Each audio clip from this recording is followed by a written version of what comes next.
Nikolaj Borg, FFK's formand. Hvad er dine forventninger til årets Marselisborg?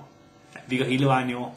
Altså, vi har 2 år i træk været tæt på, og i år føler jeg bare, der har vi altså bare holdt til at gå hele vejen. Vi er kommet i en rigtig spændende pulje, hvor alt skal ske en rigtig klassisk dynamitpulje. Så det skal blive spændende, og der skal gå til stå i alle kampene, men kan vi først vinde der, så går vi hele vejen. Hvilke profiler er der på holdet i år?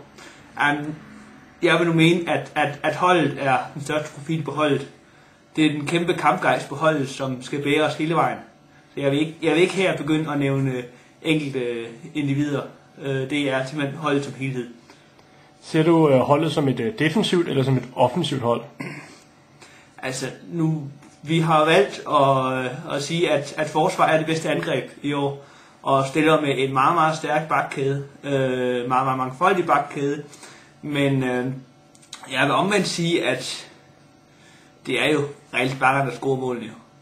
Så primært offensivt. Hvad bliver den største oplevelse i år, tror du? Jamen, det bliver, at vi igen i år rykker OFS rundt. I år har de valgt at spille forsigtigt og har ikke lavet førstehold møde os, men møde et andet hold i stedet for, som har mange KF'er på. Og det skal blive spændende og rykke de gamle tykke mænd rundt.